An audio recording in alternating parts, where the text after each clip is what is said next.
Assalamualaikum warahmatullahi wabarakatuh. Nama saya Dava Alwidina. Saya akan mempresentasikan skripsi saya yang berjudul Kajian Yuridis Sosiologis Praktik Penawaran Jasa Ilmu Gaib dan Dampaknya Terhadap Masyarakat dihubungkan dengan Kitab Undang-Undang Hukum Pidana Studi Kasus Kabupaten Garut. Yang ditulis oleh saya sendiri, Dava Alwidina, di bawah bimbingan Dr. Sri Pujiastuti, DRA HMU. Langsung saja ke pembahasan pertama, yaitu latar belakang. Latar belakang saya adalah kepercayaan terhadap ilmu gaib memiliki latar belakang yang kompleks dan beragam. Awalnya, masyarakat percaya pada ilmu gaib karena tidak bisa memahami fenomena alam dan mencari kontak dengan makhluk halus untuk memecahkan masalah yang berada di luar batas akal dari ilmu pengetahuan. Selain itu, kepercayaan terhadap ilmu gaib juga dikaitkan dengan ilmu gaib yang lainnya, yang mempertimbangkan teori dan praktik yang berkaitan dengan dunia gaib dan kekuatan gaib. Kepercayaan ilmu gaib di Garut adalah kepercayaan masyarakat terhadap ilmu sihir dan santet yang ada di daerah tersebut. Kepercayaan terhadap ilmu gaib di Garut merupakan bagian dari tradisi lokal yang masih kuat hingga saat ini. Selain itu, kepercayaan ini juga menjadi faktor yang mempengaruhi kehidupan masyarakat setempat. Sementara dalam hukum sendiri, terdapat dalam pasal 546 KUHP yang mengatur tentang orang yang memberikan jasa ilmu hitam yang disamakan dengan santet atau ilmu sihir. Ilmu hitam pada hakikatnya sama dengan ilmu sihir, yang bertujuan untuk menimbulkan kerugian pada orang lain. Dalam hukum sendiri, perbuatan tersebut dapat dipidana dengan ancaman kurungan paling lama 3 bulan dan denda paling banyak adalah Rp300. Rumusan masalah dari skripsi saya adalah yang pertama faktor penyebab. Yang menjadi faktor penyebab melatar belakangi terjadinya praktik ilmu gaib tentang magis dan mistis tersebut di Kabupaten Garut adalah apa?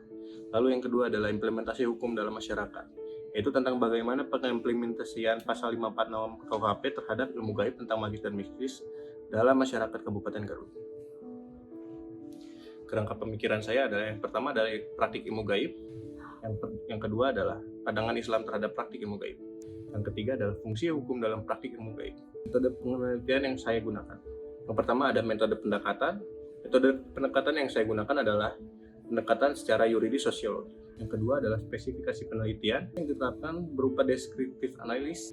Yang ketiga adalah teknik pengumpulan data, metode wawancara. Terakhir adalah metode analisis data, adalah deskriptif kualitatif.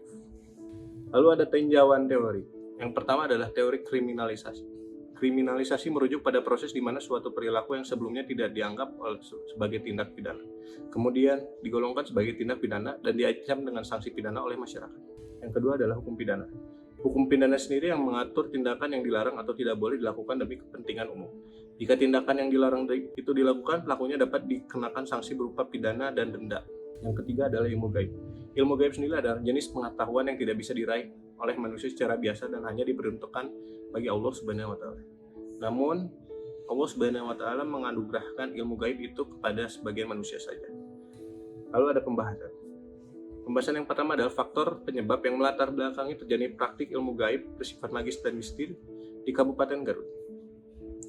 Latar belakang munculnya praktik ilmu gaib dan praktisi di Kabupaten Garut adalah masyarakat yang tetap memegang teguh tradisi. Kepercayaan masyarakat terhadap praktik ilmu gaib, magis, dan mistis masih mendarah daging dan menjadi mitos tersendiri di masyarakat.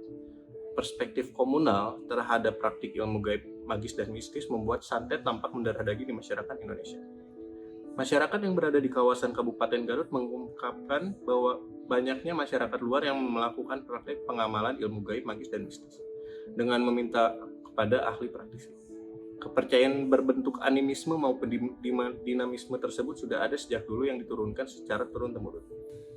Kepercayaan sebelum Islam masuk ke wilayah Kabupaten Garut sudah mengakar kuat dalam setiap aspek kehidupan masyarakat di wilayah tersebut. Sehingga kondisi keislaman masyarakat masih bisa dikatakan perlu meningkatkan keimanan dalam fondasi Islam. Lalu ada pembahasan kedua, yaitu implementasi pasal 546 KUHP terhadap ilmu gaib tentang magis dan mistis di Kabupaten Garut.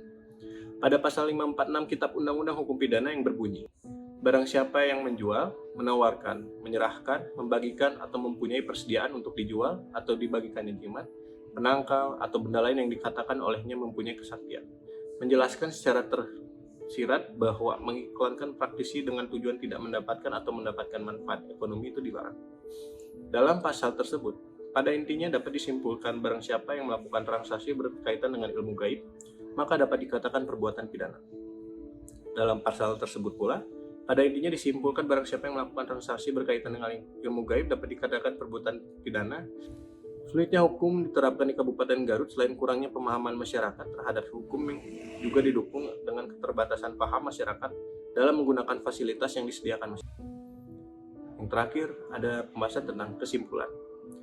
Di dalam kesimpulan ini dapat disimpulkan bahwa faktor penyebab yang melatar belakangi terjadinya praktik ilmu gaib bersifat magis dan mistis di Kabupaten Garut, yaitu faktor keturunan yang menyebabkan praktisi-praktisi tersebut diwarisi dari generasi ke generasi, sehingga sulit diberantas dan masih dipercaya oleh masyarakat.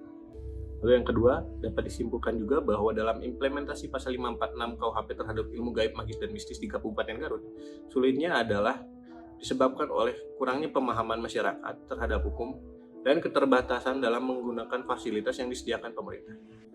Sekian presentasi yang bisa saya jabarkan. Jika ada kurang dan salah kata mohon dimaafkan. Assalamualaikum warahmatullahi wabarakatuh.